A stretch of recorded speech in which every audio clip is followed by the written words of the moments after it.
नमस्कार दोस्तों, बाईजूस आईएएस हिंदी में आप सभी का स्वागत है।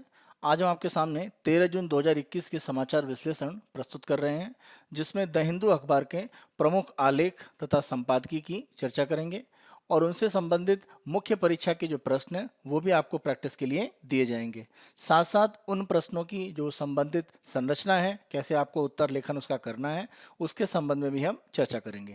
आज की अपनी विषय सूची को हम देखें तो हमारा पहला समाचार बहुपक्षवाद की भावना को पुनर्जीवित करना, और ये G7 की बैठक में एक तरह से बहुपक्षवाद को लेकर जो एक विस्तार किया जा रहा है और ये भावना फिर से वैश्विक स्तर पर प्रबल हो रही है, उसके संबंध में हम चर्चा करेंगे। दूसरा, G7 नेताओं का चीन से मुकाबला, नई महामारियों को रोकने की योजना। G7 में एक तरह की सहमति बनी है कि किस तरह से चीन की जो स्थिति है उसको नियंत्रित किया जाए और भविष्य के लिए जो महामारियां हैं उनको रोकने के लिए भी एक संभावित योजना की तैयारी की जाए।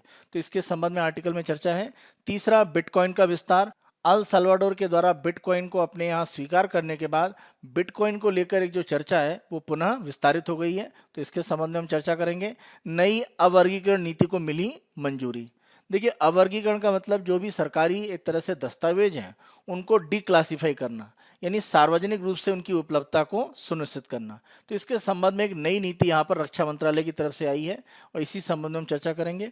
ऊपर जो संबंधित हमारे विषय हैं उन्हीं के संबंध में हम मुख्य परीक्षा के जो प्रश्न हैं उनकी चर्चा भी करेंगे। आज के अपने पहले समाचार को हम देखें तो reviving the spirit of multilateralism, यानी बहुपक्षवाद की जो भावना है उसको पुनर्जीवित करने का एक तरह से प्रयास किया जा रहा है।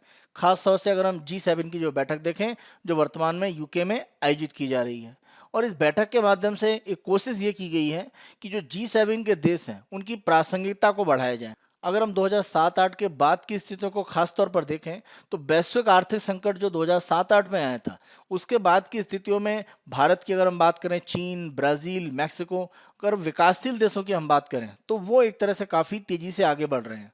और G7 की एक तरह से जो विश्व स्तर पर एक जो प्राथमिकता थी उसमें कुछ गिरावट देखी जा रही है, और इसी को एक तरह से पुनर्जीवित करने का एक प्रयास इस यूके की बैठक में किया गया। 2019 के बाद G7 की ये पहली बैठक है जिसमें सभी राष्ट्राध्यक्षों ने एक तरह से बैठक की है और जो भी भविष्य की चर्चाएं हैं वो की जा रही हैं। 1973 के अगर हम तेल संकट की बात करें तो इसका बड़ा कारण अक्टूबर 1973 में अरब इजराइल का युद्ध था, जिसको यौम किपुर वॉर भी कहा जाता है। तो ये जो युद्ध था, यहाँ पर अरब इजराइल का जो विवाद था, इसमें इजराइल का समर्थन एक तरह से पश्चिमी प्रमुख देशों ने किया। इसी के विरोध में ओपेक के जो देश हैं उन्होंने पश्चिमी देशों पर प्रमुख रूप से प्रतिबंध लगा दिया जो भी तेल का एक तरह से वहां से निर्यात करते हैं। इसमें अगर हम देखें तो प्रमुख रूप से Canada, Japan, USA, Netherlands, UK, इनको एक तरह से लक्षित किया गया। आगे चलकर ये पुर्तगाल, साउथ अफ्रीका तक भी विस्तारित किया गया। तो इस संकट के बाद ही एक तरह से जो विकसित देश हैं उनको लगा कि आर्थिक रूप में जो वैश्विक नीतियां हैं उनमें अपने अपने जो विचार हैं उनको एकीकृत रूप में अगर हम आगे लागू करेंगे तो आर्थिक रूप से इस तरह का जो संकट है उसका सामना करना आसान होगा। तो 75 में जब इसका गठन किया गया तो प्रमुख रूप से इसके आर्थिक उद्देश्य थे कि किस तरह से जो प्रमुख आर्थिक शक्तियां हैं वैश्विक स्तर पर उनको आर्थिक रूप में एकीकृत करके वैश्विक स्तर पर जो निर्णय निर्माण की जो श्रृंखला है उसको नियंत्रित किया जाए। और ये बड़ा कारण इसलिए था क्योंकि अगर हम उस समय की स्थिति देखें तो दुनिया का जो सकल घरेलू उत्पाद था उसका 70% भाग इन देशों के द्वारा उत्पादित किया जाता था, और अगर हम देखें वर्तमान में तो ये स्थिति घटकर 40% हो गई है। आप ध्यान रखें, इसमें कनाडा की बात करें और साथ साथ रूस की बात करें तो वो बाद में शामिल हुए। रूस एक तरह से इसमें शामिल हुआ 1998 में जरूर, लेकिन 2014 में रूस ने जब क्रीमिया को अपने देश में मिला लिया तो इसके बाद अमेरिका और जो पश्चिमी देश हैं उन्होंने इसका विरोध किया और रूस को G8 से निकाल दिया गया। तो ये 2014 से जो G8 है वो G7 के नाम से कार्य कर रहा है। तो यहाँ पर अगर हम G7 का एक आधार देखें तो आर्थिक था, लेकिन वर्तमान अगर हम बैठक की बात करें तो आर्थिक हितों से अलग जो सामरिक हित है या वैश्विक जो स्थिति वर्तमान में है वहां पर एक तरह से चर्चा की जा रही है। अमेरिका के राष्ट्रपति जब डोनाल्ड ट्रंप थे तो उनके कार्यकाल में अगर हम देखें तो बहुपक्षवाद की जो नीति है वो एक तरह से कमजोर रही।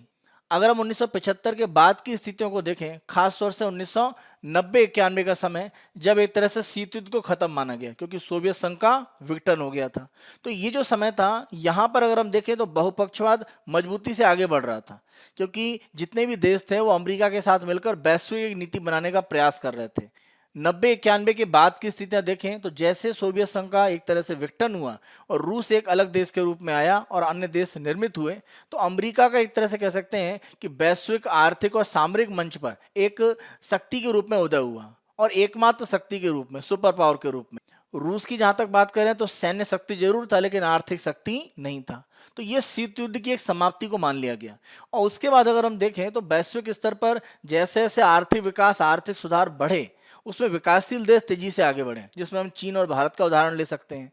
और यही एक कारण था कि आर्थिक जो लाभ है वो विकसित देशों से ज्यादा विकासशील देशों तक पहुंच रहा था, क्योंकि वो बड़े बाजार भी थे और सस्ता श्रम और उत्पादन एक तरह से अच्छी गुणवत्ता का और कम लागत पर कर रहे थे। खासतौर से अगर हम चीन की बात करें, उसी के साथ साथ भारत का भी हम नाम ले सकते हैं। इन स्थितियों के कारण विकास का एक जो ध्रुव है वो कहीं ना कहीं एशियाई देशों की तरफ गया। अमेरिका के राष्ट्रपति जब बराक ओबामा थे तो उनके द्वारा एक प्रसिद्ध बयान दिया गया था कि विश्व की जो एक तरह से धुरी है वो एशिया पहुंच चुकी है, जिसे उन्होंने एशिया धुरी या पाइवॉट ऑफ एशिया कहा था।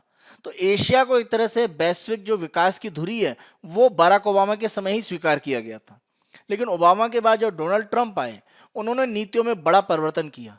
तो वो अमेरिका के एक पक्ष के रूप में वैश्विक राजनीति में अमेरिका के प्रभाव को बढ़ाना चाहते थे, वो चाहे आर्थिक रूप में हो चाहे सामरिक रूप में। तो माना जाता है कि डोनाल्ड ट्रंप के समय में अमेरिका को शीर्ष पर रखना उनका प्रमुख उद्देश्य था।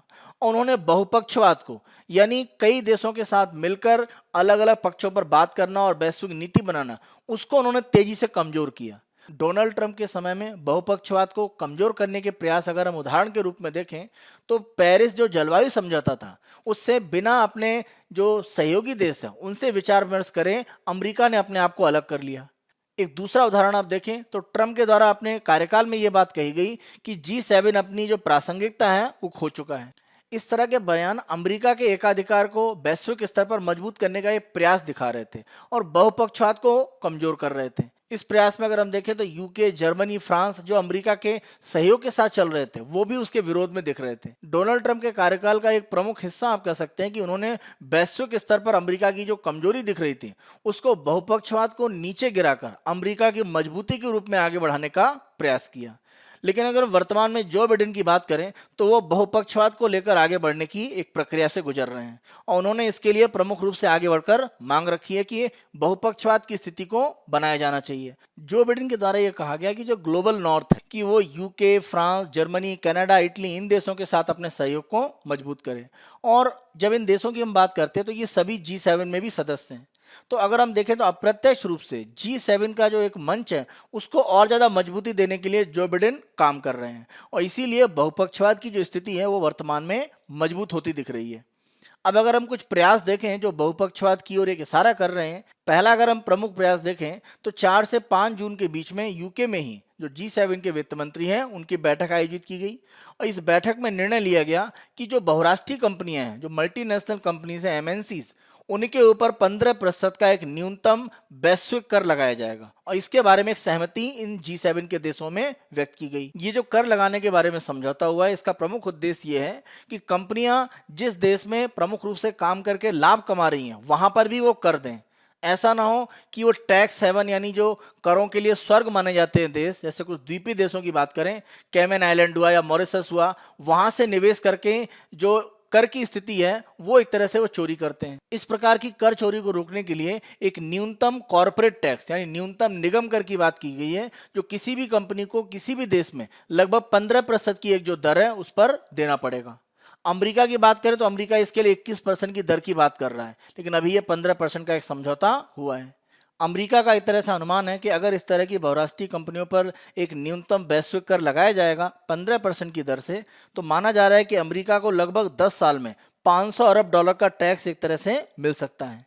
ये स्थिति दिखा रही है कि वैश्विक स्तर पर आपस में सहमति के आधार पर इस तरह की कर चोरी को रोकने की एक जो प्रयास है उसमें सफलता मिल सकती है, लेकिन आवश्यकता क्या है कि आपको कई देशों के साथ सहयोग करना है। तो जब तक बहुपक्षीय रूप में आप इस तरह के समझौते नहीं करेंगे इसका लाभ नहीं होगा, क्योंकि इसको आप पूरी दुनिया में आगे चलकर लागू करना चाहते हैं तो आपको सभी का समर्थन चाहिए। अभी केवल G7 की बात है, लेकिन आगे चलकर प्रयास ये है कि जो G20 में बड़े देश हैं, जो बड़े बाजार हैं, खासतौर से अगर हम चीन की बात करें, भारत की बात करें और ब्राजील, दक्षिण अफ्रीका, तो इनको भी यहाँ पर शामिल करना पड़ेगा। और इसके लिए अगर हम देखें तो अगर G7 के द्वारा इस तरह का समझौता किया जाता है तो भविष्य में एक बहुपक्षीय समझौता हो पाएगा। इस तरह के एक वैश्विक न्यूनतम निगम कर के लिए इसका एक आधार बनता है, क्योंकि G7 के देश ये कह सकते हैं कि वो इस तरह के समझौते के लिए पहले ही तैयार है। तो G20 में एक तरह से जो बचे हुए देश हैं वो यहाँ पर अपना समर्थन आसानी से दे सकते हैं। तो भविष्य के लिए G20 इस तरह के बहुपक्षीय समझौते में शामिल होगा, इसके लिए एक आधार बनता है। तो G7 की ये जो बैठक है, इसीलिए इसको बहुपक्षवाद को बढ़ावा देने के लिए एक मील के पत्थर के रूप में माना जा रहा है। G7 के शिखर सम्मेलन में हम देखें तो आर्थिक मुद्दों पर प्रमुख रूप से जोर था, लेकिन यहाँ पर अगर हम देखें तो इसके साथ अन्य मुद्दों पर भी प्राथमिकता एक तरह से दी गई। जैसे पर्यावरण की बात करें, विकासशील देशों के लिए ऋण राहत की बात करें, या वैश्वीकरण की जो स्थिति है, यानी जो ग्लोबलाइजेशन की एक स्थिति है, उसके अपने जो नुकसान दिख रहे हैं। जैसे अगर हम कोविड-19 महामारी में देखें तो ग्लोबलाइजेशन का एक ऐसा प्रभाव था कि चीन सप्लाई चेन में प्रमुख हिस्सा था। तो वैश्वीकरण का नुकसान ये हुआ कि चीन के द्वारा जब इस तरह की स्थितियां बनी कि वो आपूर्ति श्रृंखला में योगदान नहीं कर पा रहा था, तो पूरी दुनिया पर असर पड़ा। यानी अगर हम चीन को एक प्रमुख स्थान दे देते हैं दुनिया की सप्लाई चेन में और वो किसी भी तरह से आपूर्ति को प्रभावित करता है तो पूरी दुनिया पर असर पड़ता है। तो ये वैश्वीकरण या ग्लोबलाइजेशन का एक नकारात्मक प्रभाव भी दिखा कि हमें इस तरह के विकल्प बनाकर रखने पड़ेंगे कि किसी एक देश पर निर्भरता न हो। तो वैश्वीकरण की स्थिति किसी एक देश में ज्यादा केंद्रित हो, इससे अलग हटकर अब सभी देश काम करना चाहते हैं।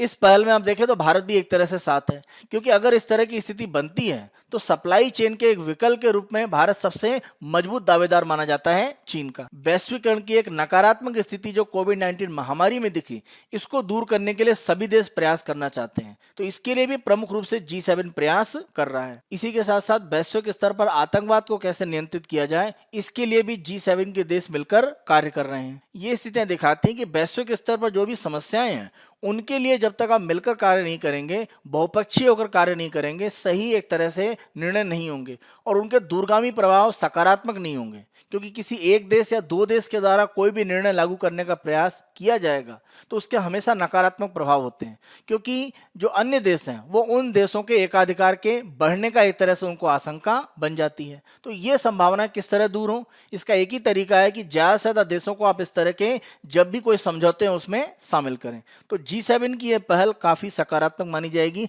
अगर हम बहुपक्षवाद को वैश्विक स्तर पर बढ़ता हुआ देखें। G7 ने बहुपक्षवाद को और ज्यादा मजबूती देने का एक प्रयास यहाँ पर किया कि अगर हम देखें तो G7 के साथ साथ ऑस्ट्रेलिया, दक्षिण कोरिया और भारत के जो राष्ट्राध्यक्ष हैं वो भी यहाँ पर आमंत्रित हैं। भारतीय प्रधानमंत्री की अगर हम बात करें तो वो एक तरह से वर्चुअल माध्यम से इस बैठक में एक तरह से भाग लेंगे। तो इन देशों को शामिल करने की स्थिति दिखाती है कि ये जो समझौते हो रहे हैं उसको और विस्तारित किया जाएगा। और यहाँ पर आप ध्यान रखें कि जब हम बहुपक्षवाद की बात करते हैं तो प्रमुख रूप से आप देखें चीन का जो प्रभाव है उसके खिलाफ भी एक असंतोष की स्थिति दिखती है। और बहुपक्षवाद के माध्यम से चीन का जो प्रभाव है, जो नकारात्मक रूप से वैश्विक अर्थव्यवस्था पर या वैश्विक सामरिक स्थिति पर पड़ रहा है, उसको दूर किया जा सकता है। क्योंकि किसी एक या दो देश के द्वारा, यानी अगर अमेरिका कार्रवाई करता है या केवल यूके करता है या जापान करता है, उसका चीन पर उतना प्रभाव नहीं होगा। बजाय इसके कि सभी सम्मिलित देश अगर मिलकर कोई भी कार्य करेंगे तो वो चीन को ज्यादा नियंत्रित करने में सफल होगा। इसी कड़ी में अगर हम देखें कि चीन का जो बढ़ता हुआ प्रभाव है उसको न्यूनतम करने के लिए G7 के नेताओं ने एक प्रोजेक्ट का यहाँ पर शुभारंभ किया है, जिसे build back better world project कहा गया है। यानी इसको B3W एक तरह से नाम दिया गया है। B3 मतलब बिल्ड बैक बेटर वर्ल्ड। इस प्रोजेक्ट की अगर हम बात करें तो इसे बेल्ट एंड रोड इनिशिएटिव, यानी जो BRI प्रोजेक्ट चल रहा है चीन का, उसका एक तरह से काउंटरवेट, यानी उसको टक्कर देने वाले प्रोजेक्ट के रूप में माना जा रहा है। अभी एक आर्टिकल हम आगे चर्चा करेंगे जिसमें इस प्रोजेक्ट के संबंध में हम डिटेल में एक तरह से डिस्कशन करने वाले हैं। अभी आप यहाँ पर यह ध्यान रखें कि इस प्रोजेक्ट का उद्देश्य यह है कि जो भी एक तरह से अवसंरचना यानी इंफ्रास्ट्रक्चर बनाया जा रहा है, जैसे परिवहन की बात करें, ऊर्जा उत्पादन की बात करें, तो उन क्षेत्रों में G7 के देशों के द्वारा ये जो योजना शुरू की गई है, इसके माध्यम से मूल्य संचालित, उच्च मानक और पारदर्शी एक तरह से साझेदारी के आधार पर जो निम्न और मध्यम आय वाले देश हैं वहां पर बुनियादी ढांचे में निवेश किया जाएगा और उनको विकसित किया जाएगा। अगर हम BRI की बात करें जो चीन का है, उसको माना जाता है कि वो बहुत पारदर्शी नहीं है। जिन देशों में इसे लागू किया गया वो देश वर्तमान में चीन के कर्जे में दबे हुए हैं और उसको चुकाने के लिए वो चीन को तरह तरह के जो भी एसेट या परिसंपत्तियां हैं वो अपने देश में दे रहे हैं। जैसे एक सिंपल सा एग्जांपल आप देखें कि श्रीलंका के द्वारा जो उनके ऊपर चीन का कर्ज था उसे चुकाने के लिए उन्होंने हम्बनटोटा बंदरगाह का जो नियंत्रण है वो चीन को दे दिया। तो ये स्थितियां जो कम और मध्यम आय वाले देश है वहां पर तेजी से बढ़ रही हैं और ये चीन का जो निवेश का मॉडल है BRI का, उसके खिलाफ एक पूरा प्रतिरोध दिखाई पड़ रहा है। उसी प्रतिरोध का एक तरह से लाभ उठाते हुए और वैश्विक अर्थव्यवस्था में चीन के प्रभाव को कम करने के लिए इस नए प्रोजेक्ट को एक तरह से G7 के द्वारा आगे बढ़ाया गया है। अब इस प्रोजेक्ट में भी अगर हम देखें तो कम और मध्यम देशों में अगर आप विकास करना चाहते हैं तो G7 के देश जो अन्य विकासशील देश हैं उनके साथ मिलकर एक तरह से काम करेंगे। तो ये बहुपक्षवाद की स्थिति को दिखाता है। तो आप किसी भी तरह का अगर आर्थिक शोषण हो रहा है चीन की तरफ से, मान लीजिए BRI के माध्यम से, तो उसको रोकने में भी आपके लिए बहुपक्षवाद की आवश्यकता है। बिना बहुपक्षवाद के इसको रोकना संभव नहीं है। कोविड-19 की स्थिति में अगर हम देखें तो G7 देशों की तरफ से ये घोषणा की गई है कि भविष्य की जो भी बीमारियां हैं उनके लिए जो टीके या दवाएं या अन्य प्रकार के जो भी निदान हैं जो उन बीमारियों को एक तरह से उनका प्रभाव न्यूनतम कर सकते हैं उसको विकसित करने में वो तेजी से सहयोग करेंगे और इस तरह के लाइसेंस विकासशील देशों में भी दिए जाएंगे जिससे कि इस तरह की बीमारियों को आसानी से नियंत्रित किया जाए। यहाँ पर G7 के देशों ने महत्वपूर्ण एक समझौता किया है कि भविष्य के लिए जो भी महामारियां हो सकती हैं उनके लिए तैयारी अभी से की जाए। कोविड-19 बीमारी से ये स्पष्ट हुआ है कि देशों के बीच में सहयोग अगर नहीं बढ़ेगा तो इस तरह की संक्रामक बीमारियों को रोकना संभव नहीं है। वो चाहे आवागमन के प्रतिबंध को लगाना हो या वैक्सीन का विकास करके अन्य देशों में भी इसको पहुंचाना, क्योंकि अगर कहीं पर भी संक्रमित व्यक्ति रहेगा तो वो उसका विस्तार कर सकता है। तो वैक्सीन सभी को आसानी से उपलब्ध हो पाए। तो ये भविष्य के लिए एक तरह से हमें सबक मिला है कि केवल कुछ देशों के पास वैक्सीन रहे और अन्य के पास न पहुंच पाए, ये स्थितियां न बने।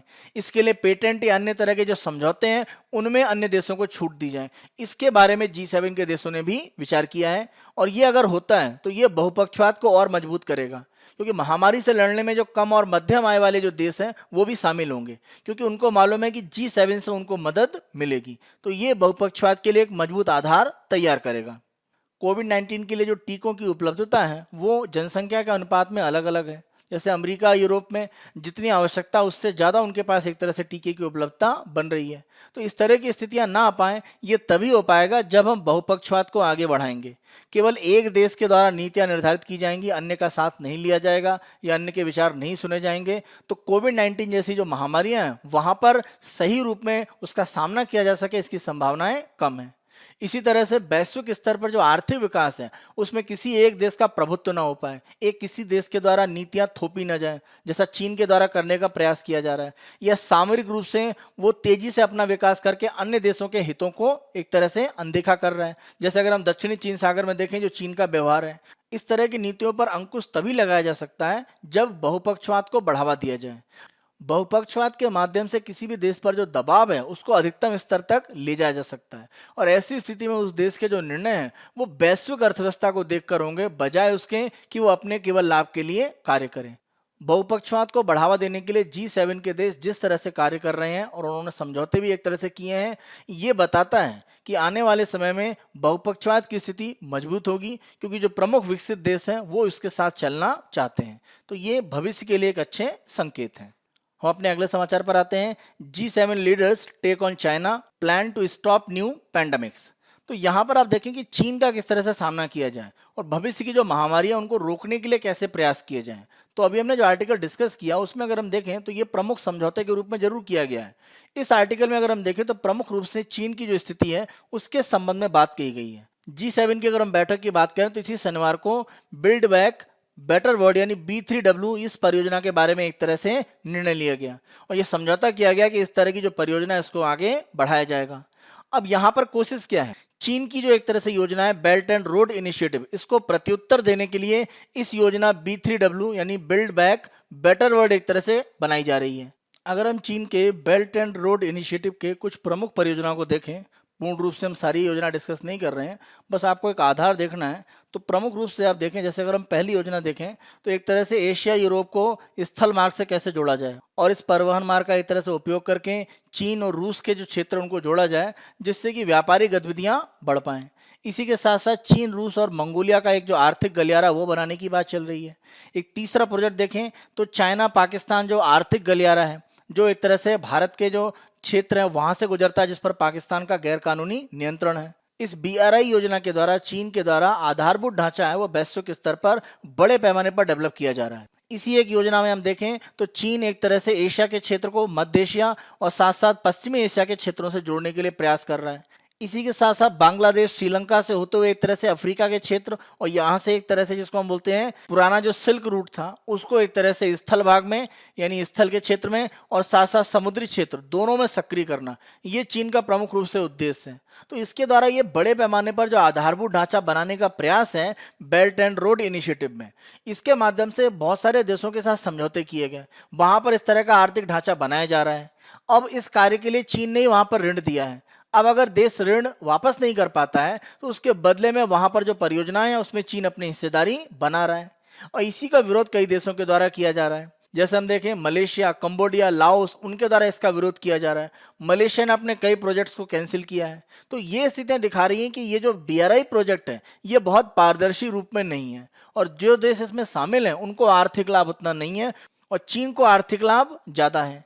यहां तक कि BRI में देखें तो अधिकतम जो परियोजनाएं हैं वो चीनी कॉन्ट्रैक्टर्स को ही दी गई हैं, यानी किसी भी देश में अगर इस योजना को संचालित किया जा रहा है तो उस देश के कॉन्ट्रैक्टर को ही कोई कॉन्ट्रैक्ट मिलेगा ऐसा निश्चित नहीं है। तो पूर्ण रूप से चीन ने अपने लाभ के लिए इस तरह की योजना को बनाया है।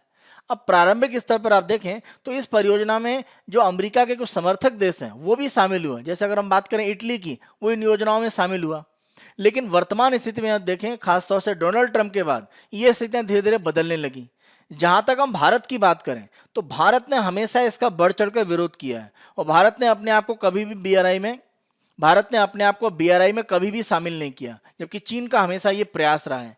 तो भारत का एक तरह से जो विरोध था और भारत ने अन्य देशों को भी BRI की जो कमियां हैं वो बताया और चीन के एक तरह से जो इरादे हैं जिसके आधार पर वैश्विक स्तर पर जो परिवहन मार्ग है या जो एक तरह से व्यापारिक मार्ग है उनका नियंत्रण करना चाहता है, वो एक तरह से भारत ने विस्तारित करके बताया। और इसी का एक कह सकते हैं परिणाम है कि G7 देशों ने एक तरह से एक ऐसी योजना सामने लाई है जो BRI के काउंटर में या उसके विरोध में मानी जा रही है। तो ये जो बिल्ड बैक बेटर वर्ल्ड की बात है ये इसी BRI का एक तरह से दूसरा रूप है जो पश्चिमी देशों या G7 के देशों के द्वारा विकसित किया जा रहा है। यहाँ पर जो भी योजनाएं होंगी वो पारदर्शी रखी जाएंगी। कम और मध्यम आय वाले जो देश शामिल होंगे उनको ज्यादा एक तरह से यहाँ पर अपनी बात कहने का और योजना में किसी भी तरह का वो योगदान करना चाहते हैं, वो चाहे प्रोजेक्ट का डिटेल है उसके रूप में या संसाधन के रूप में, दोनों रूप में उनकी जो बातें हैं उनका महत्व रखा जाएगा, जैसा BRI में बिल्कुल नहीं था। तो ये जो नया प्रयास किया जा रहा है इसका सबसे बड़ा उद्देश्य यही है कि चीन का एक तरह से जो वैश्विक स्तर पर ये जो प्रभाव है BRI के माध्यम से वो विस्तारित करना चाहता है उसको एक तरह से काउंटर किया जाए, उसको रोका जाए। और यहाँ पर आप देखें तो भारत के लिए सामरिक रूप में ये एक बड़ी एक तरह से आप जीत मान सकते हैं कि इस BRI के विरोध में एक नई योजना यहाँ पर लाई जा रही है। जहाँ तक आर्थिक संसाधन की बात है तो इस योजना को आर्थिक संसाधन की कोई कमी होने की संभावना नहीं है। इस परियोजना के माध्यम से BRI का एक तरह से जो गलत उपयोग चीन के द्वारा किया जा रहा है, जिसके संबंध में भारत लंबे समय से कह रहा है, उसको एक तरह से भविष्य में रोकने में मदद मिलेगी। एक दूसरा अगर हम देखें तो भविष्य की जो महामारियां हैं उनको रोकने के लिए भी G7 ने समझौता किया है और ये चीन को एक तरह से अब संकेत है, क्योंकि कोविड-19 के लिए अभी भी अगर आप देखें तो चीन पर आरोप लगते रहते हैं इस तरह के कि वहां से शुरुआत हुई, उसने शुरुआत में जानकारी साझा नहीं करा या उतना सहयोग नहीं किया, इस कारण से ये बड़ी महामारी के रूप में फैला।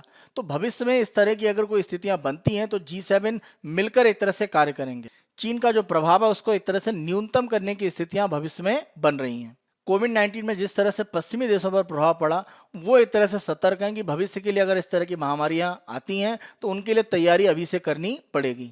और ये कहीं ना कहीं चीन को भी एक तरह से स्पष्ट संकेत है कि भविष्य में इस तरह की महामारी के संबंध में जो भी जांच होगी या इसका प्रारंभ कहाँ से हुआ या इसके विस्तार होने में कौन से कारण थे, उनके संबंध में ऐसी जांच भी भविष्य में हो सकती है। यहाँ पर आप दोनों पक्ष में देखें, चाहे महामारियों को भविष्य में नियंत्रित करना हो या उनके टीकों को एक तरह से आसानी से सभी को उपलब्ध कराना है, यहाँ पर जो चीन की एक तरह से नीति है उससे अलग G7 ने नीतियां बनाने की बात की है, जिससे वैश्विक स्तर पर जो G7 का प्रभाव है वो बढ़ाया जा सके।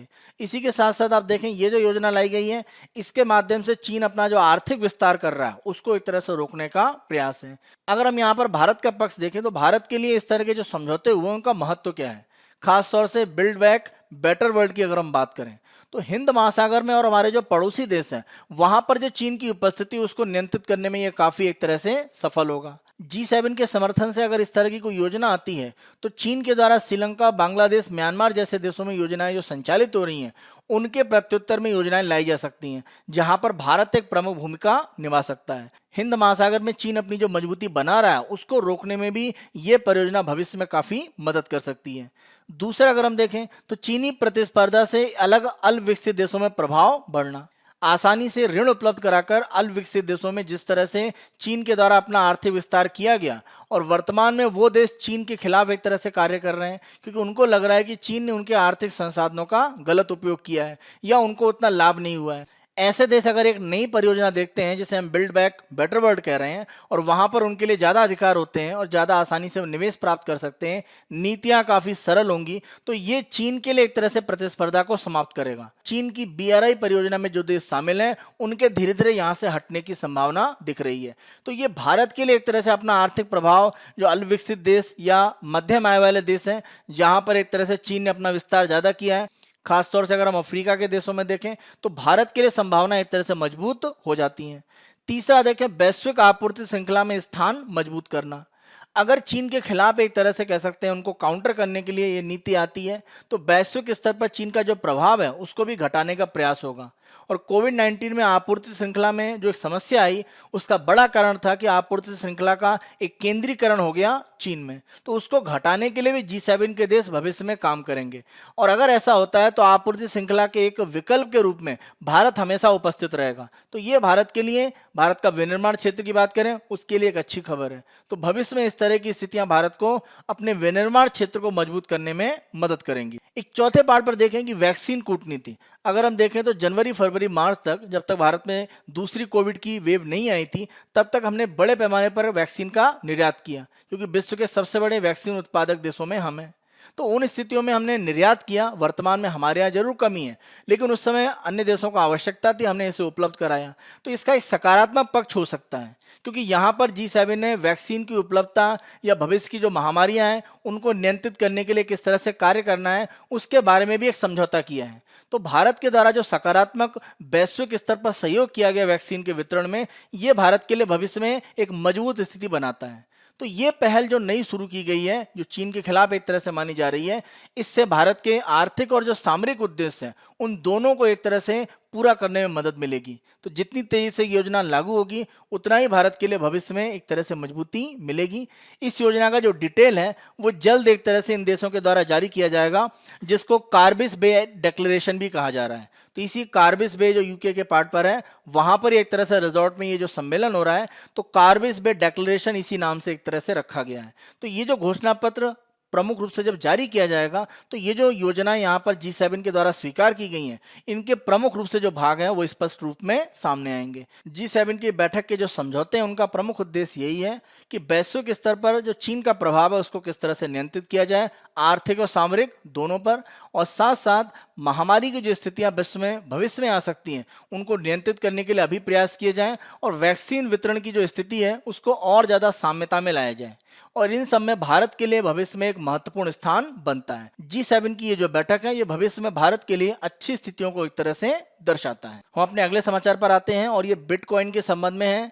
एल सल्वाडोर के द्वारा बिटकॉइन को अपने यहाँ कानूनी रूप में एक मुद्रा के रूप में जो स्वीकृति दी गई है, इससे क्रिप्टो करेंसी को वैश्विक स्तर पर मंजूरी देने की जो प्रक्रिया है इसको बड़ा समर्थन मिला है, क्योंकि पहला इस तरह का देश यहाँ पर सामने आया है। तो भविष्य में क्रिप्टो करेंसी को लेकर जो स्थितियां हैं वो और अनुकूल एक तरह से हो सकती हैं। एल सल्वाडोर में अगर हम देखें तो बिटकॉइन को अब सभी प्रतिष्ठानों पर वैध भुगतान के रूप में स्वीकार किया जाएगा। यानी ध्यान रखें कि जिनके पास तकनीकी साधन नहीं है बिटकॉइन का उपयोग करने के लिए, उनको छोड़कर जितने भी एक तरह से व्यापारिक गतिविधियां एल सल्वाडोर में हैं वो बिटकॉइन को एक तरह से लेन देन के लिए उपयोग कर सकती हैं। एल सल्वाडोर ने अपनी जो आधिकारिक मुद्रा अमेरिकी डॉलर उसके बराबर एक तरह से दर्जा दे दिया इस डिजिटल मुद्रा को, बिटकॉइन को।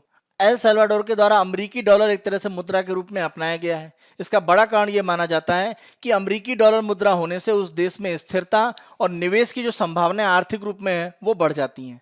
तो यहाँ पर एक बिटकॉइन को नए डिजिटल करेंसी के रूप में आधिकारिक रूप में स्वीकार कर लिया गया है। तो ये वहां पर जो अमेरिकी डॉलर आधिकारिक मुद्रा है उसी के बराबर एक तरह से अधिकार रखेगी।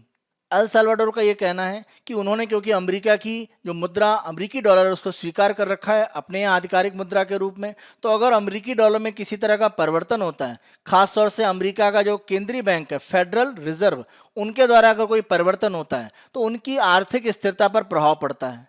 तो उससे बचने के लिए एक तरह से यानी इस तरह के केंद्रीय बैंक के जो निर्णय होते हैं उनका नकारात्मक प्रभाव अल साल्वाडोर की अर्थव्यवस्था पर न पड़े, इसीलिए अल साल्वाडोर ने बिटकॉइन को अपनाया है।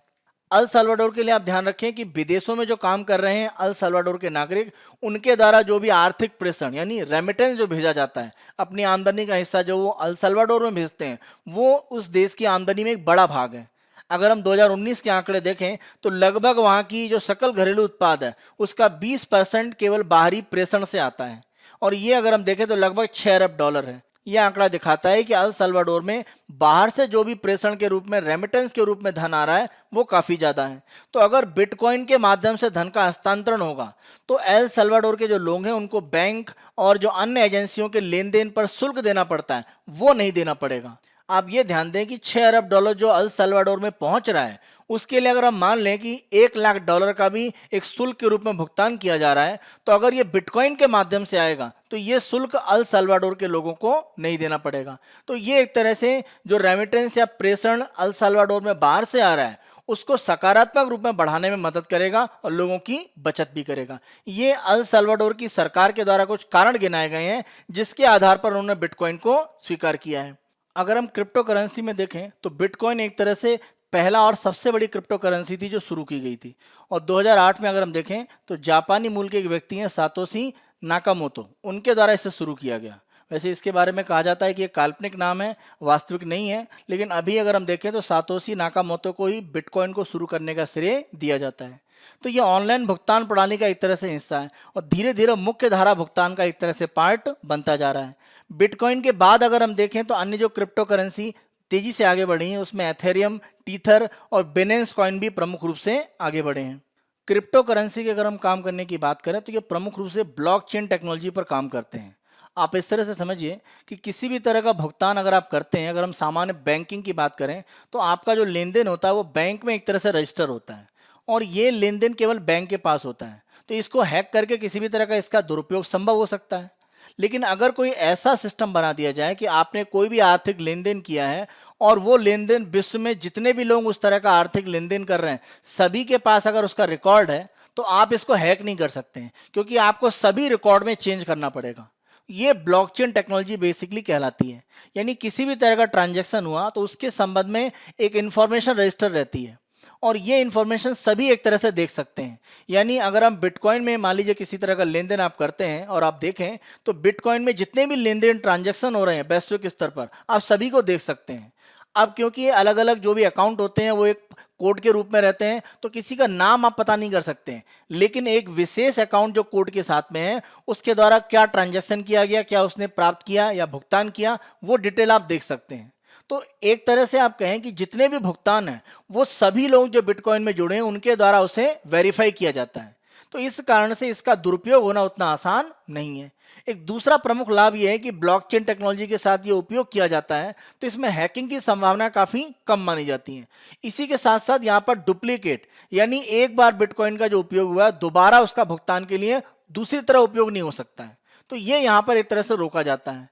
तो अंतर्राष्ट्रीय स्तर पर जो वर्तमान प्रणाली है कि नोट को एक तरह से प्रिंट करके अलग अलग तरीके से उसका उपयोग किया जाता है भुगतान में, यहाँ पर डिजिटल रूप में एक तरह से ब्लॉकचेन टेक्नोलॉजी के माध्यम से जो ट्रांजैक्शन होते हैं उनमें एक तरह से ब्लॉक एक तरह से ट्रांजैक्शन के बनाए जाते हैं और उन ब्लॉक के आधार पर जो भी अलग अलग ट्रांजैक्शन होते हैं वो वहाँ पर स्टोर होते रहते हैं और ये श्रृंखला में लगातार चलते रहते हैं। क्रिप्टो करेंसी का जो लेन देन होता है उसको वेरीफाई करने के लिए यानी उसको अप्रूवल एक तरह से अंतिम में देने के लिए कि ये ट्रांजैक्शन किसी के द्वारा किया गया है और ये रजिस्टर हो रहा है, तो इसको करने के लिए एक तरह से मैथमेटिकल कैलकुलेशन की जाती है और उसको ये ट्रांजैक्शन स्पेसिफिक नंबर दिए जाते हैं। तो ये जो सीक्वेंस होता है कि किस सीक्वेंस में ट्रांजैक्शन हुआ है, पहला किसका है, दूसरा किसका है, तीसरा किसका है, इसके संबंध में एक तरह से जो कैलकुलेशन होती है वो बड़े कंप्यूटर्स के माध्यम से की जाती है जिनमें एक तरह से प्रोसेसिंग स्पीड काफ़ी ज़्यादा होती है। तो ये बड़े पैमाने पर एक तरह से जो हैवी कंप्यूटिंग वाले सिस्टम है उनके द्वारा की जाती है। तो ये अगर हम क्रिप्टो करेंसी की बात करें तो इसके लिए सबसे एक प्रमुख आवश्यकता है। तो डिजिटल भुगतान के आधार पर जो क्रिप्टो करेंसी है उसमें एक सुरक्षा जरूर है, लेकिन एक महत्वपूर्ण यहाँ पर बात यह है कि जैसे भारत में आप देखें आरबीआई जो केंद्रीय बैंक है वो पूरे बैंकिंग लेन देन की निगरानी करता है, लेकिन क्रिप्टो करेंसी के रूप में बिटकॉइन या कोई अन्य अगर मान लीजिए भुगतान हो रहा है तो उसको किसी तरह की कोई केंद्रीय संस्था नियंत्रित नहीं करती है। यहाँ पर जो भुगतान करने वाले, जो ट्रांजैक्शन करने वाले हैं, वही एक तरह से इसके नियंत्रक भी हैं। तो ये आप कह सकते हैं पूरी तरह से विकेंद्रीकृत भुगतान प्रणाली का एक तरह से तंत्र है। इसके अपने लाभ है और नुकसान भी हैं। जैसे प्रमुख रूप से देखें कि सरकारें इसको लेकर काफी सतर्क हैं। पहली जो बड़ी समस्या है कि ये केंद्रीकृत नियंत्रण नहीं है इसमें, यानी पूरी तरह से विकेंद्रीकृत है। तो इसको लेकर जो सरकारें हैं वो एक तरह से सावधानी बरतती हैं। यूएस लाइब्रेरी ऑफ कांग्रेस की रिपोर्ट ये कहती है कि अधिकांश देशों ने अपने यहाँ जो नागरिक हैं उनको एक तरह से चेतावनी दी है कि वो क्रिप्टो करेंसी में निवेश ना करें, क्योंकि ये स्थिर रूप में एक तरह से कार्य नहीं करता है। क्रिप्टो करेंसी को नियंत्रित करने में अगर हम देखें तो चीन के द्वारा एक तरह से इसको नियंत्रित करने का प्रयास किया जा रहा है, लेकिन उन्होंने अपनी खुद की ब्लॉकचेन के आधार पर एक डिजिटल युआन है उसको जारी किया है, यानी अन्य क्रिप्टो करेंसी के लेन देन को वो नियंत्रित कर रहे हैं और स्वयं की अपनी डिजिटल मुद्रा को आगे बढ़ा रहे हैं। ऐसा ही बैंक ऑफ इंग्लैंड के द्वारा एक डिजिटल स्टर्लिंग, अपनी एक डिजिटल मुद्रा शुरू करने का प्रयास किया जा रहा है। भारत की अगर हम बात करें तो भारत में जो क्रिप्टो करेंसी है उसको एक कमोडिटी या एक वस्तु के रूप में स्वीकार कर लिया गया है, यानी इसमें आप एक तरह से निवेश कर सकते हैं। भुगतान के लिए प्रमुख रूप से उपयोग नहीं हो पा रहा है, लेकिन निवेश के साधन के रूप में, एक कमोडिटी के रूप में इसको मान लिया गया है। तो क्रिप्टो करेंसी में इसीलिए बड़े पैमाने पर निवेश हो रहे हैं। आप ध्यान रखें, भारत में 2018 का जो सर्कुलर है आरबीआई का, वो किसी भी तरह के इसके लेन देन को पूरी तरह से प्रतिबंधित करता है, लेकिन मार्च 2020 में सुप्रीम कोर्ट का जो निर्णय आया उसने 2018 का आरबीआई के सर्कुलर को रद्द कर दिया। तो इस आधार पर आप देखें कि जो क्रिप्टो करेंसी का भुगतान या लेन देन हो रहा है बैंकिंग तंत्र के माध्यम से, उस पर आरबीआई की तरफ से प्रतिबंध नहीं है। आरबीआई का यह कहना है कि अपने आप केवाईसी यानी नो योर कस्टमर वो वेरिफिकेशन करिए। मनी लॉन्ड्रिंग, अवैध हस्तांतरण के लिए उपयोग तो नहीं किया जा रहा है, उसकी जांच कीजिए। वित्तीय जो एक तरह से लेन देन जो विदेशी मुद्रा का हो रहा है, तो विदेशी मुद्रा प्रबंधन जो अधिनियम है यानी फेमा, उसके बारे में आप जांच कीजिए कि ऐसा तो नहीं है कि विदेशी मुद्रा लेन देन के कानून का उल्लंघन हो रहा है। अगर ये शर्तें पूरी होती हैं तो क्रिप्टो करेंसी में जो भी निवेश की स्थितियां हैं, जो लेन देन हो रहा है, उनको बैंक अस्वीकार नहीं करेंगे, ये आरबीआई का मानना है। लेकिन अभी भी आधिकारिक रूप से कोई कानूनी प्रक्रिया भारत में क्रिप्टो करेंसी को लेकर नहीं है। अगर हम अप्रैल 2021 की बात करें तो ये $65,000 तक पहुंच गई, और उसके बाद आप देखें कि मई 2021 में ये तेजी से गिरकर $30,000 तक पहुंचा। आप देखें वृद्धि कितनी तेज है, 7200 से 65,000 और 65,000 से गिरावट होकर 30,000, यानी आधी से कम वैल्यू हो गई। तो ये स्थितियां अस्थिरता को दिखाती हैं। इसको लेकर एक तरह से सरकारें सबसे ज्यादा सतर्क हैं। एक दूसरी समस्या अगर क्रिप्टो करेंसी के साथ देखें तो ऊर्जा का जो बढ़ता हुआ उपयोग है। अगर हम सामान्य बिटकॉइन की बात करें तो एक वर्ष में 22 से लेकर 22.9 मिलियन मीट्रिक टन कार्बन का उत्सर्जन होता है, और ये जॉर्डन और श्रीलंका के द्वारा जो उत्पादित एक तरह से जो स्तर है ऊर्जा का, उसके बराबर है। तो आप अंदाजा लगाइए कि दो देशों की ऊर्जा उत्पादन के बराबर ऊर्जा की खपत केवल बिटकॉइन के एक तरह से लेन देन में होती है।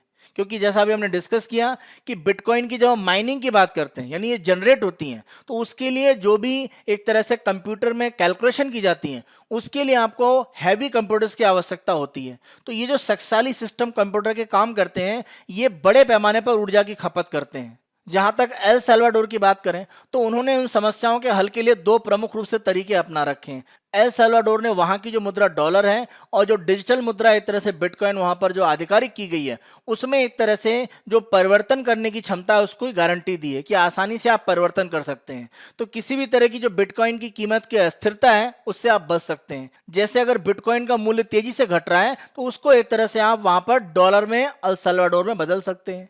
तो ये आपको बिटकॉइन में जो कमी होगी वैल्यू की, उससे बचाएगा। एल सल्वाडोर की सरकार ने ये गारंटी देने के लिए एक तरह से $150 मिलियन अमेरिकी डॉलर का एक ट्रस्ट बनाया है कि यानी अगर किसी व्यक्ति के पास कोई बिटकॉइन मान लीजिए पहुंचता है और वो बिटकॉइन को नहीं होल्ड करना चाहता है, तो वो बिटकॉइन को अमेरिकी डॉलर जो एल सल्वाडोर की मुद्रा भी है उसमें बदल सकता है। और इसके लिए एल सल्वाडोर की सरकार ने $150 मिलियन का एक ट्रस्ट बनाया है। एल सल्वाडोर की मुद्रा, अमेरिकी डॉलर और बिटकॉइन, इनके लेन देन को लेकर ये जो सुरक्षा की गारंटी वहां की सरकार ने दी है, ये एक तरह से मजबूत आधार है कि ये बिटकॉइन वहां पर मजबूती से आगे बढ़ेगा। प्रमुख समस्याएं जो बिटकॉइन के साथ जुड़ी हुई हैं, सबसे पहली समस्या है नियंत्रण। कोई केंद्रीय इकाई इसकी नहीं है, तो किसी तरह का नियंत्रण नहीं हो सकता है। अगर बिटकॉइन में तेजी से गिरावट आती है या तेजी से उछाल आता है तो इसका प्रभाव वैश्विक अर्थव्यवस्था पर पड़ेगा। अगर बिटकॉइन या क्रिप्टो करेंसी को स्वीकार किया जाता है वैश्विक स्तर पर तो यह नियंत्रित कौन करेगा, यह एक बड़ी समस्या है। अवैध भुगतान, क्योंकि लेन देन किसके बीच में हो रहा है, कौन किसको भुगतान कर रहा है, कौन भुगतान प्राप्त कर रहा है, इसकी जानकारी यहां पर सार्वजनिक नहीं हो सकती है। तो व्यक्ति एक तरह से एक छिपी हुई जानकारी के आधार पर इस तरह के भुगतान कर सकता है। ऐसे भुगतान का उपयोग आतंकवाद या अवैध गतिविधियों में नहीं किया जाए, इसकी क्या गारंटी है। तो अवैध भुगतान को लेकर एक बड़ी समस्या यहां पर मानी जा रही है। इसी के साथ साथ आप ध्यान रखें, अभी हमने देखा कि जब हम बिटकॉइन की बात कर रहे हैं, कोई भी क्रिप्टो करेंसी है, तो कंप्यूटिंग के आधार पर जो भी वहाँ क्षमता होती है उसके आधार पर प्रमुख रूप से वो कार्य कर रहे हैं। तो अगर आप कंप्यूटिंग के आधार पर काम कर रहे हैं तो इस तरह के सिस्टम को हैक करना कोई मुश्किल काम नहीं है। तो इसकी संभावनाएं जरूर है। हो सकता है कि भविष्य में ये ब्लॉकचेन के कारण उतना आसान ना हो, लेकिन एक संभावना हमेशा रहती है। तो इस तरह की हैकिंग की जो समस्या है वो यहाँ पर बनी रहती है। एक लास्ट अगर हम देखें समस्या, वैश्विक स्वीकृति। अभी अगर हम देखें तो अल सल्वाडोर पहला देश है जिसने आधिकारिक मुद्रा के रूप में बिटकॉइन को स्वीकार किया है। विश्व के अलग अलग देशों में इस तरह की क्रिप्टो करेंसी में निवेश हो रहा है। लेन देन के प्रमुख साधन के रूप में ज्यादातर देशों में अभी स्वीकार नहीं है आधिकारिक रूप में। तो वैश्विक स्वीकृति अगर नहीं मिलेगी तो इस तरह के लेन देन की समस्या हमेशा बनी रहेंगी। तो भविष्य में इस पर वैश्विक स्तर पर एक तरह से आपस में मिलकर समझौता करने की आवश्यकता है कि इस तरह की क्रिप्टो करेंसी को अगर चलाया जाए तो उसके नियम कानून क्या होंगे, किस आधार पर इसे लागू किया जाएगा। आज के अपने लास्ट न्यूज को देखते हैं और यहाँ पर जो सरकारी दस्तावेज हैं उनको किस तरह से डीक्लासिफाई यानी अवर्गीकृत किया जाए। कोई सरकारी रिपोर्ट, कोई सरकारी फाइल, कोई भी ऐसा सिस्टम जो सरकार के पास है और उसको एक तरह से वर्गीकृत किया गया, क्लासिफाइड किया गया है, इसका मतलब है सार्वजनिक रूप से उसको जारी नहीं किया जा सकता है। तो यहाँ पर रक्षा मंत्रालय की तरफ से अवर्गीकृत यानी डीक्लासिफाई करने की जो नीति है उसके संबंध में घोषणा की गई है। तो यहाँ पर रक्षा मंत्री ने रक्षा मंत्रालय के द्वारा युद्ध और अन्य ऑपरेशन जो भी सेनाओं के द्वारा संपादित होते हैं उनके संबंध में उनके संग्रह करने, उनको डीक्लासिफाई अवर्गीकरण करने, संकलन करने और प्रकाशन करने की एक नई नीति को मंजूरी दी है। यानी मान लीजिए किसी भी तरह का ऑपरेशन सेना के द्वारा किया जा रहा है, उसके डिटेल कब जारी किए जाएंगे, किस तरह उनका संग्रह किया जाएगा, उनका संकलन करके प्रकाशन कैसे होगा, इसके संबंध में सरकार के द्वारा ये नीति एक तरह से मंजूर की गई है। कोई भी अभिलेख जिसमें युद्ध या कोई ऑपरेशन के संबंध में जानकारी है तो इसको सामान्यतः अगर हम नई नीति की बात करें तो 25 वर्ष के बाद एक तरह से अवर्गीकृत किया जाता है, यानी इसे सामान्य लोगों के लिए उपलब्ध कराया जाता है और यह सार्वजनिक रूप से प्राप्त किया जा सकता है। अगर कोई भी अभिलेख 25 वर्ष से पुराना है तो अभिलेखी विशेषज्ञों की एक समिति होगी, वो मूल्यांकन करेगी कि इसको कैसे जारी किया जाना है। और जो भी एक तरह से युद्ध या कोई भी ऑपरेशन किया गया है सेना की तरफ से, उसके इतिहास के संबंध में कोई भी इंफॉर्मेशन अगर ली गई है तो उसको भारत के राष्ट्रीय अभिलेखागार में एक तरह से संकलित करके रखा जाएगा। किसी भी युद्ध या ऑपरेशन के 5 साल के अंदर अंदर जो भी एक तरह से उसके संबंध में संकलित उसका इतिहास है उसकी जानकारी को आंतरिक उपयोग के लिए जारी किया जाएगा। यानी मंत्रालय के अंदर अलग अलग उसका उपयोग किया जा सकता है, उसको सार्वजनिक अभी नहीं किया जाएगा अगर हम 5 साल की बात करें। बाद में एक समिति बनाई जाएगी जो इसकी जांच करेगी कि ये विषय कितना संवेदनशील है और उसको देखते हुए उसको सार्वजनिक किया जाए या न किया जाए, इसके पूरे भाग को सार्वजनिक किया जाए या कुछ हिस्से को ही सार्वजनिक किया जाए, ये निर्णय एक तरह से इस समिति के द्वारा किया जाएगा। तो समिति के द्वारा संवेदनशीलता के आधार पर यह निर्णय सामान्यतः लिए जाएंगे। इस नीति में रक्षा मंत्रालय के जो संयुक्त सचिव होते हैं उनकी अध्यक्षता में एक समिति बनाई जाएगी और इसमें युद्ध और ऑपरेशन के संबंध में इतिहास संकलन के लिए तीनों सेनाओं से एक तरह से व्यक्ति लिए जाएंगे। विदेश मंत्रालय, गृह मंत्रालय और अन्य संगठन और जो प्रमुख सैन्य इतिहासकार हैं उनके प्रतिनिधि एक तरह से इस समिति में शामिल होंगे। अध्यक्ष कौन होगा? संयुक्त सचिव रक्षा मंत्रालय के। भारत सरकार के अलग अलग विभागों के पास जानकारियां होती हैं, उनका संकलन किया जाता है, तब ऐतिहासिक किसी युद्ध या ऑपरेशन का संकलन हो सकता है। अलग अलग विभागों के बीच में जो समन्वय है उसे बनाने के लिए प्रमुख रूप से जिम्मेदार संस्था होगी इतिहास प्रभाग यानी हिस्ट्री डिवीजन। तो भारत सरकार का जो इतिहास प्रभाग है ये इसके समन्वय की जिम्मेदारी निभाएगा। इस नीति के माध्यम से यह भी कहा गया है कि किसी भी तरह का युद्ध या ऑपरेशन है उसके इतिहास की प्रमुख रूप से प्रकाशन करने के लिए या उसके संबंध में जानकारियां संकलित करने के लिए युद्ध और ऑपरेशन के पूरा होने के 2 साल के अंदर अंदर इस समिति का गठन किया जाएगा, जो हमने ऊपर डिस्कस किया था। समिति के गठित होने के 3 साल के अंदर अंदर जो भी अभिलेख है उनका संग्रह और संकलन करके उनको एक तरह से संबंधित जो भी संस्थाएं हैं उनके माध्यम से एक तरह से प्रकाशित किया जाना चाहिए। हमारी चर्चा के आधार पर मुख्य परीक्षा के प्रश्न हम देखते हैं। पहला, महामारी के बाद की विश्व राजनीति में बहुपक्षवाद के प्रभाव में तीव्र वृद्धि के कारणों की चर्चा करते हुए इसकी प्रासंगिकता को भी समझाइए। 250 शब्दों में आपको इसे लिखना है। उत्तर की अगर हम संरचना देखें तो भूमिका में आप बताएंगे वर्तमान G7 की शिखर बैठक में जो प्रयास किए गए हैं, जो एक तरह से आप प्रमुख रूप से नाम अकेले लिख सकते हैं, क्योंकि भूमिका को विस्तारित आप मुख्य भाग में करेंगे जब आप बताएंगे कि वैश्विक न्यूनतम निगम कर, वैक्सीन का विस्तार करने की जो नीति है, या भविष्य की अन्य महामारियों से कैसे लड़ना है उसके संबंध में जो देशों के द्वारा मिलकर काम करने की बात है, या बिल्ड बैक बेटर वर्ल्ड जो नीति है, जो एक तरह से चीन की बेल्ट एंड रोड इनिशिएटिव के एक कह सकते हैं जवाबी कार्रवाई की योजना मानी जा रही है, उसके संबंध में आप बता सकते हैं कि किस तरह से बहुपक्षवाद को विस्तारित करने का प्रयास किया जा रहा है। चीन जैसे देशों के द्वारा जो एकाधिकार बढ़ाने का एक प्रयास है उसको रोकने के लिए एक तरह से G7 की तरफ से घोषणा की गई है। खासतौर से बिल्ड बैक बेटर वर्ल्ड नीति की आप यहाँ पर बात कर सकते हैं। निष्कर्ष में आप बताएंगे कि बहुपक्षवाद की जो आवश्यकता है वो महामारी के बाद सबसे अधिक प्रासंगिक हो गई है, क्योंकि वैश्विक स्तर पर अगर कोई महामारी है तो उससे आप तभी लड़ सकते हैं जब सभी देश इसमें शामिल हों, वो चाहे विकसित हो, विकासशील हो या अल्पविकसित हो। अगर कुछ देशों के द्वारा या कोई 1 या 2 देश मिलकर काम करना चाहें और अपनी नीतियां थोपना चाहें तो वो संभव नहीं है। इस रूप में अपना निष्कर्ष आप लिख सकते हैं। दूसरा क्वेश्चन हम देखते हैं। G7 द्वारा प्रारंभ की गई बिल्ड बैक बेटर वर्ल्ड नीति को समझाते हुए भारत के लिए इसके सामरिक तथा आर्थिक महत्व की चर्चा करें। 250 शब्दों में आपको इसे लिखना है। तो यहाँ पर G7 द्वारा प्रारंभ जो बिल्ड बैक बेटर वर्ल्ड नीति है उसके वैश्विक और भारत के लिए जो आवश्यकता है वो आपको भूमिका में बताना है। भूमिका में जो हम बता रहे हैं उसी को मुख्य भाग में हम विस्तारित करेंगे। हम पहले बिल्ड बैक बेटर वर्ल्ड जो नीति है उसको समझाएंगे। प्रमुख रूप से आपको बताना है कि ये पारदर्शी नीति होगी। जैसे चीन की BRI की बात करें तो अपारदर्शी है, जो कम और मध्यम आय वाले देश हैं उनको लाभ की स्थिति में रखा जाएगा, जबकि BRI जो चीन की नीति है उसमें चीन को ज़्यादा लाभ है। जिस देशों में नीति लगाई गई उनको उतना लाभ नहीं दिख रहा है। तो इस तरह की स्थितियों को परिवर्तित करके ये नई नीति G7 लेकर आया है। वैश्विक जो महत्व है और भारत के लिए महत्व वो आपको बताना है। वैश्विक महत्व का मतलब जो अल्प आय वाले देश हैं वो चीन का जो ऋण का जाल है उससे बाहर निकल सकते हैं। भारत के लिए महत्व की बात करें, ऐसी कोई नीति आती है जो चीन की एक नीति का विरोध करने के लिए बनाई गई है तो वहां पर भारत का महत्व बढ़ जाता है। और आप ध्यान दें G7 की बैठक में प्रधानमंत्री वर्चुअल रूप से भाग लेने वाले हैं। यह भारत के महत्व को एक तरह से दिखाता है जिसको G7 भी स्वीकार करता है। तो यह भारत के लिए भी आर्थिक और सामरिक रूप में महत्व एक तरह से दिखाएगा। खासतौर से हिंद महासागर क्षेत्र का जो सामरिक महत्व है वहां पर चीन के लिए स्थितियां कमजोर होंगी, इसको आप बता सकते हैं। निष्कर्ष में आप बताएंगे चीनी एकाधिकार की स्थिति को हटाकर समावेशी तथा पारदर्शी विकास को सुनिश्चित करेगा, क्योंकि ये अगर स्थिति आप देखें तो ये BRI जो चीन की योजना है उसमें शामिल नहीं है, तो उसके विरोध में एक तरह से योजना लाई गई है जिसको समावेशी और अधिक पारदर्शी एक तरह से माना गया है। इस रूप में आप अपना निष्कर्ष लिख सकते हैं। यह हमारा 13 जून 2021 का समाचार विश्लेषण था। आने वाले दिनों में अन्य दिनों के समाचार विश्लेषण हम आपको इसी तरह से उपलब्ध कराते रहेंगे। बायजूस IAS हिंदी को आप बहुत पसंद कर रहे हैं, अधिक से अधिक संख्या में लाइक, शेयर और सब्सक्राइब अवश्य करें। धन्यवाद।